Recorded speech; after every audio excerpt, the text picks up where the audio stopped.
South India shopping mall, the wedding మంత్ర, సరికొత్త wedding collection, south India shopping mall.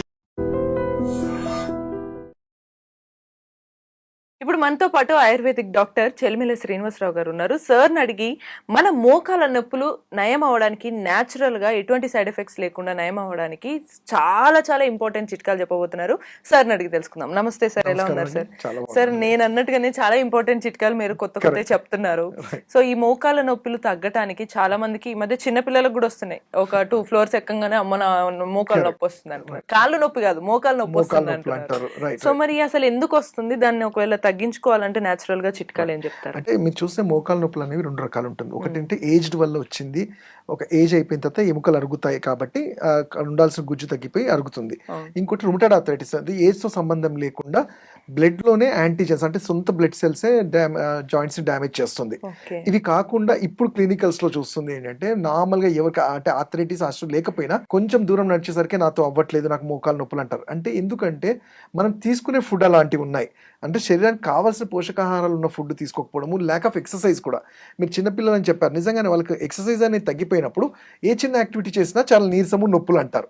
అయితే ఇప్పుడు మన లిమిట్ చేసేది ఏంటి, మోకాలు నొప్పులు అనేది అనుకుంటే, అంటే ఒక ఏజ్ తర్వాత ఇట్స్ ఏ డీజనరేటివ్ అంటాం. అంటే మన శరీరం ఒక 40-45 సంవత్సరాలు మేనేజ్ చేసిన తర్వాత అది అరగడం అనేది చూస్తుంటాం.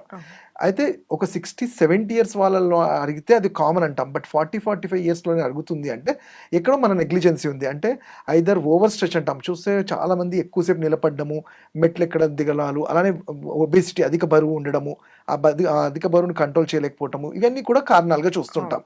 అయితే చిట్కాల కన్నా ముందు అసలు మనం చేయాల్సినవి తెలుసుకోవాలి. చిట్కాలు ట్రీట్మెంట్ ఎలాగో డెఫినెట్లీ హెల్ప్ అవుతాయి.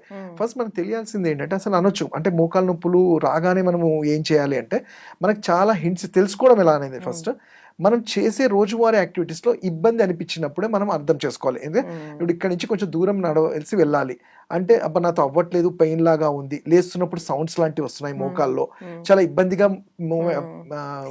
కొంచెం మూమెంట్ ఇచ్చినప్పుడు అదేదో డిస్ప్లేస్ అవుతున్నట్టు ఫీలింగ్ లాంటిది, వాపు లాంటివి వచ్చినప్పుడే మనం గుర్తించాలి సంథింగ్. అంటే ఎందుకంటే ఒక ఎముక అరగడానికి 2 నుంచి 3 సంవత్సరాలు పడుతుంది. అది తక్కువ అరిగిపోవు. ఆ 2-3 సంవత్సరాలు మనం ఏం చేస్తాము, ఏం కాదు నేను మెట్లు ఎక్కేస్తాను, నాకు అవి చేస్తాను, కావాలంటే రెస్ట్ తీసుకుంటానంటారు. కానీ జరగాల్సిన డ్యామేజ్ అంతా అరిగి జరుగుతుంది. సో అందుకే ముందుగా గుర్తిస్తే, ఫస్ట్ గుర్తించడంలో నేను చెప్పాను కదా, మనం చేసే రోజువారీ యాక్టివిటీస్లో ఇబ్బందులు ఎదురైనప్పుడు దీనికి చేయాల్సింది మెడిసిన్స్ కూడా కాదు, ఒక ప్రాపర్ వ్యాయామం అంటాం. అంటే కండరాలకి పోషణ వచ్చేవి, లైక్ 2 legsని పైకి అనడము, ఆ స్ట్రెచింగ్ చేయడము, అండ్ ఇంకా ఈజీగా మనకి ఇంట్లో దొరికే నువ్వుల నూనెని కొంచెం అప్లై చేసుకోవడము, వేడి చేసి అప్లై చేసుకోవడము, పొద్దున పూట కొంచెం ఎండలో ఉండడము, ఇవి చేయటము. అలానే కాల్షియం రిచ్ ఫుడ్స్ లాంటివి, పాలు కానివ్వండి, మెంతి కూర, ఇలాంటి కొంచెం ఫుడ్స్ మనం తీసుకొని వెయిట్ని కంట్రోల్ చేసుకోగలిగితే మనం అవాయిడ్ చేయగలుగుతాం. ఇవి కాని పక్షంలో అయితే అవన్నీ చేస్తున్నా కుదరకపోయినా, మాకు నొప్పులు ఉన్నాయి డాక్టర్, పెయిన్ కిల్లర్సే వాడాలా అంటారు. కొంతమంది చాలా అరిగిపోయిన తర్వాత సర్జరీయే చేసుకోవాలా అంటారు. అయితే నేను అదే చెప్తాను, ఇవి 1st degree 2nd degree 3rd అంటే ఒక ఎముక అరగడానికి మీకు ఒక 10 to 15 years పడుతుంది. అప్పటి వరకు మనం కేర్ తీసుకోకుండా, అంటే ఎలా ఉంటుందంటే చాలా మొండిగా ఉంటారు చాలా మంది, ఏం కాదు నాకేం కాదు. ఎగ్జాక్ట్లీ. సో ఆ ఎముక మీరు చూస్తే చూడండి, ఇప్పుడు ప్రపంచంలో ఎక్కడైనా అరిగిపోయిన ఎముకని ఎవరు రీజనరేట్ చేయలేరు. కాకపోతే మరి మేము చేసేది ఏంటంటే, ఇంకా ఫర్దర్గా వరస్ట్ కాకుండా మనం ఆపగలగాలి. అండ్ ఇంకోటి ఆయుర్వేదంలో ఉన్న ఒక మహత్తరం ఏంటంటే, ఆ ఎముక ఆపకపోయినా కండరాలు, ఆ నర్వ్స్ ని మనం రిపేర్ చేసుకునే శక్తి ఉంటుంది. కాబట్టి అవి చేస్తే ఇది జాయింట్ హోల్డ్ చేసి వాళ్ళ లైఫ్ టైంలో ఎటువంటి ఇబ్బంది లేకుండా మెయింటైన్ చేయగలుగుతాం. And coming to the normal పెయిన్స్కి అనుకోండి, నాట్ ఓన్లీ మోకాలు నొప్పులని కాదు, జనరల్గా ఎప్పుడు వచ్చినా కానీ సింపుల్ మనకి ఇంట్లో దొరికే వస్తువులే చెప్తాను నేను. మనము కొంచెం అన్నాన్ని బాగా మెత్తగా బాయిల్ చేసుకున్న తర్వాత అల్లం పేస్ట్, ఎందుకంటే అల్లంలో మీరు చూసుకుంటే శొంఠి అంటాం దీని, శొంఠి అల్లంలో యాంటీ ఇన్ఫ్లమేటరీ ప్రాపర్టీస్ చాలా ఉంటాయి. ఈ అల్లం ఏం చేస్తుంది, ఎప్పుడైతే అన్నంలో కలిపి అలానే కొంచెం పాలు కలిపి పేస్ట్ లాగా చేసి కట్టులాగా కట్టడం వల్ల కండరాల్లో ఈ స్టిఫ్నెస్ ఏదైతే మజిల్ స్టిఫ్ అయిపోయి ఉంటుందో వాసో డైలేషన్ అంటాం. అంటే ఆయిల్ ఎప్పుడైనా ఆయిల్ మీడియం ఎందుకు చెప్తాము, ఆయిల్ పెట్టగానే ఆయిల్ మొత్తం వెళ్ళిపోదు.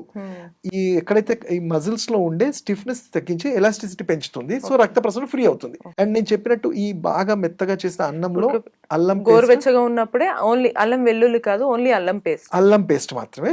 అండ్ అల్లం పేస్ట్ కొంచెం పాలు కలుపుకొని అది కొంచెం ముద్దలాగా అయినప్పుడు అది కట్టాలి.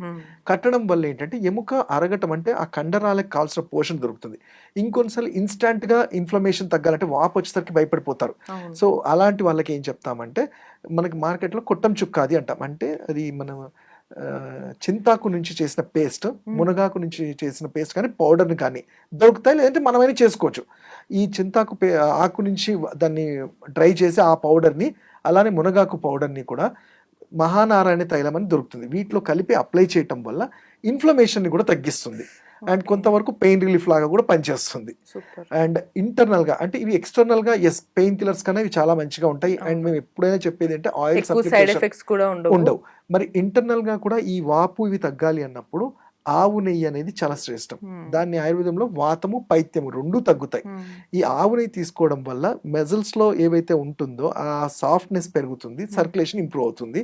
అలానే పిప్పళ్ళు, జనరల్గా మనం అందరము మిరియాలు యూజ్ చేస్తాం. ఈ పిప్పలి పౌడర్ దాన్ని తీసుకొచ్చి ఫ్రై చేసి కొంచెం కూరల్లో వాటిలో వేసుకోవడం వల్ల ఇమ్యూనిటీ పెరిగి ఈ జాయింట్స్ కి తగ్గ స్ట్రెంగ్త్ కూడా మనకి వస్తూ ఉంటుంది. Okay okay. సో అంటే ఇంటర్నల్ గా తీసుకోవాలన్నప్పుడు ఆవు నెయ్యి కానీ పిప్పళ్ళు ఎంత ఉపయోగపడతాయి, ఎక్స్టర్నల్ గా అయితే మీరు చెప్పినటువంటి రెండు ఈవెన్ శొంఠి వాటర్ అంటే అల్లం వాటర్ కూడా చాలా మటుకు హెల్ప్ఫుల్ చేస్తుంది. అంటే అల్లం నీళ్ళలో మరగబెట్టి అల్లం టీ కాకుండా అల్లం టీ చేసుకొని అలా తీసుకోవడము. ఇంకోటి జనరల్ గా ఏంటంటే ఆడవాళ్ళకు కూడా హెల్ప్ఫుల్, అది వెయిట్ లాస్ కి అండ్ పెయిన్స్ కి కూడా హెల్ప్ అయ్యేది వావిలాకు అంటాం. జనరల్ గా మనకు అన్ని చోట్ల దొరుకుతుంది వావిలాకు. అంటే స్నానం చేసే ముందు ఒక 10 minutes ముందు మన వాటర్ లో ఈ వావిలాకు ఆకుల్ని వాటిలో వేసేసి ఒక 10 minutes అట్లా నానబెట్టి తర్వాత ఆ వాటర్ తో తీసుకోవడం వల్ల పెయిన్స్ తో పాటు కొంత ఈ ఫ్యాట్ మొబిలైజ్ అవ్వడానికి కూడా, ఫ్యాట్ సెల్స్ కూడా మొబిలైజ్ అవ్వడానికి హెల్ప్ అవుతుంది. అంటే మరగపెట్టి ఆ నీళ్లు పోయాలా లేకపోతే డైరెక్ట్ హాట్ వాటర్ లో కొంచెంసేపు 10 minutes పెట్టేస్తే 5-10 minutes ఉంచితే చాలు. Okay sir, super. సో చూసారు కదా సార్ చెప్పే ప్రతి చిట్కా ఎంత ఇంపార్టెంట్ అని, నేను అందుకే అన్నాను. సో అటు ఎక్స్టర్నల్ గా యూజ్ చేసే న్యాచురల్ ఆయింట్మెంట్స్, మళ్ళీ ఇంటర్నల్ గా మన బాడీ హెల్త్ కావాల్సిన ఇంగ్రీడియంట్స్, మళ్ళీ దాంతో పాటు మనకి ఈవెన్ స్నానం చేసేటప్పుడు కూడా న్యాచురల్ మనకు చుట్టూ దొరికే నేచర్ ని యూజ్ చేసుకుంటూ ఎలా బాతింగ్ చేయాలనేది కూడా మనకు చెప్పారు. ఇలాంటి న్యాచురల్ చిట్కాలన్నీ వాడి మనకున్న సమస్యలన్నీ తొలగించుకోవచ్చు. ఇలానే తెలుసుకోవాలి అనుకుంటే కీప్ వాచింగ్ ఐ డ్రీమ్.